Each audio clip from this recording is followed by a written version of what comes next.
Praise lord. దేవుని పరిశుద్ధ నామానికి మహిమ కలుగును గాక. చక్కటి అవకాశాన్ని దయచేసిన దేవాది దేవుడికి ప్రత్యేకమైనటువంటి వందనాలు తెలియజేస్తూ ఉంటున్నాను. ఈ సమయంలో పరిశుద్ధ గ్రంథంలో నుండి ఒక లేఖనాన్ని మనం చూసుకుందాం. ప్రసంగి 3వ అధ్యాయము 11వ వచనాన్ని చూసినట్లయితే, దేని కాలమునందు అది చక్కగా నుండినట్లు సమస్తమును ఆయన నియమించి ఉన్నాడు. ఆయన శాశ్వత కాల జ్ఞానమును నరుల హృదయమందుంచి ఉన్నాడు గాని దేవుడు చేయు క్రియలను పరిశీలనగా తెలుసుకొనుటకు అది చాలదు. యొక్క ప్రసంగి గ్రంథాన్ని మనము గమనించినట్లయితే, సొలొమోను గారు ఎంతో జ్ఞానము కలిగిన సొలొమోను గారికి మరొక పేరైనటువంటి నేమ్ ఏంటంటే ప్రసంగి అని మనము పిలవచ్చు. ఆ ప్రసంగి గారు రాస్తూ వచ్చాడు, ఈ లోకములో అన్నీ అనుభవిస్తూ ఆయన ఒక మాట పలికాడు, ఈ లోకంలో ఉన్నది అంతయు వ్యర్థము వ్యర్థము వ్యర్థము అని ప్రసంగి గారు రాస్తూ వచ్చారు. కాబట్టి ఇక్కడ కూడా ఒక వచనాన్ని మనం చూసినట్లయితే 11వ వచనాన్ని, దేని కాలమందు అది చక్కగా నుండినట్లు సమస్తమును ఆయన నియమించి ఉన్నాడు.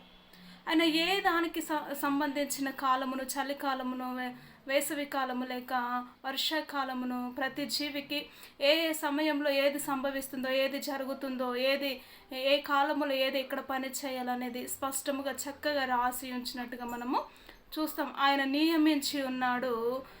ఆయన శాశ్వత కాల జ్ఞానమును నరుల హృదయమందుంచి ఉన్నాడు కానీ దేవుడు చేయు క్రియలను పరిశీలనగా తెలుసుకొనుటకు అది చాలదు. శాశ్వత కాలము జ్ఞానము కూడా మనిషి లోపల దేవుడు పెట్టి ఉన్నాడంట. కానీ ఆ యొక్క ఆ జ్ఞానము వలన దేవుని మనస్సును, దేవుని క్రియలను, దేవుని కార్యములను తెలుసుకోవడానికి కూడా మనుషునికి ఆ యొక్క జ్ఞానము సరిపోవటం లేదు అని దైవ గ్రంథము తెలియజేస్తూ ఉంటుందండి.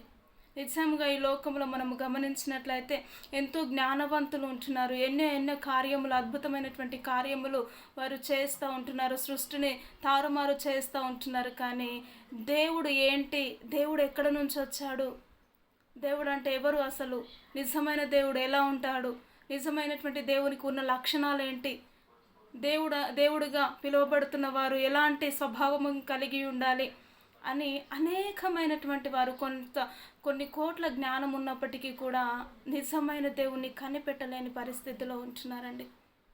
కాబట్టి ఇక్కడ స్పష్టంగా రాస్తూ ఉంటున్నాడు సొలొమోను అయినటువంటి ప్రసంగి గారు, ఇదిగో శాశ్వత కాలము జ్ఞానము నరుల మనస్సులో నేను పెట్టి ఉన్నాను, కానీ అది దేవుని జ్ఞానాన్ని వారు కనిపెట్టలేరు.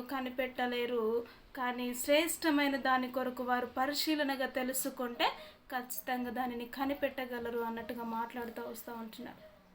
నిజంగా ఈ లోకంలో మనము ఎన్నో వ్యర్థమైనటువంటి వాటి కొరకు జ్ఞానాన్ని సంపాదించుకోవాలని జ్ఞానము కొరకు పరుగులు తీస్తూ ఉంటాం. కానీ అసలైనటువంటి జ్ఞానము ఎక్కడ దొరుకుతూ ఉంటుంది అని మనము గమనించినట్లయితే, ఎవరికైనా నువ్వు జ్ఞానము కొదవగా ఉన్న ఎడల వాడు నన్ను అడగవలరు అనేమో దేవుని వాక్యము తెలియచేస్తూ ఉంటుంది. అలాంటి జ్ఞానమును సంపాదించుకోలేకయే అనేకమైనటువంటి వారు సొంత నిర్ణయాలు తీసుకొని, సొంత ఆలోచనల చేత దేవుణ్ణి పాడు చేయాలని దేవుని సన్నిధిలో ఉంటూ అనేకమైనటువంటి స్వబుద్ధిని ఆధారము చేసుకొని వారి హృదయాలను భ్రష్టత్వంలోకి తీసుకువెళ్తున్నట్టుగా మనము చూస్తూ ఉంటున్నాం. కాబట్టి దేవుడు అంటున్నాడు, ఆయనను చక్కగా ఎప్పుడైతే నువ్వు వెతుకుతావో, ఆయన మనస్సు ఏంటో, ఆయన హృదయం ఏంటో నువ్వు గ్రహించినప్పుడు దేవుని మనస్సును ఎరిగిన వాడు నిజముగా ఎదుటి వారికి కీడు చేయాలని, ఎదుటి వానికి అపనిందలు మోపాలని, ఎదుటి వారిని తృణీకరించాలని, ఎదుటి వారిని పాడు చేయాలన్న ఆలోచన ఏ ఒక్కరిలో ఉండదండి. దేవుడు ఎవరికైతే నిజముగా తెలియదో వారిలో కుళ్ళులు, కుతంత్రాలు, ఎన్నో కార్యముల చేత వారు పీడించబడుతూ ఉంటారు. అవి వారికి ఒక రోగముగా తయారయ్యి వారిని పాడు చేస్తారు. తన ఆత్మని తనకు శత్రువుగా మారిపోతుంది. కాబట్టి దేవుని సన్నిధిని ఎరిగిన మనము ఎలా ఉండాలి అంటే, దేవుని జ్ఞానమును కలిగి దేవుని మనస్సు ఏంటో మనము కనుక్కొని ప్రశాంతముగా దేవుని సన్నిధిలో మనము జీవించే వారమై ఉండాలి. అటు జీవితము నేటి దినము వరకు మనకు లేదేమో, దయచేసి జ్ఞాపకం చేసుకొని అటు జీవితము మనం అందరం కలిగి ఉండలాగిన ప్రార్థన చేసుకుందాం.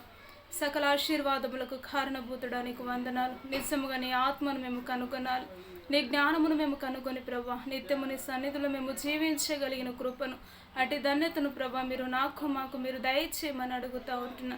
నిత్యమైనటువంటి నీ రాజ్యముల ప్రభా మేమందరము తండ్రి అయా నీ యొక్క ఇష్టానుసారమైనటువంటి జీవితము జీవించగలిగిన కృప, అటు ధన్యతను మాకు మీరే అనుగ్రహించి నీ నామానికి మహిమ తెచ్చుకోమంటూ యేసుక్రీస్తు ఉన్నతమైనటువంటి నామంలో ప్రార్థించి అడిగి వేడుకుంటున్నాము తండ్రి.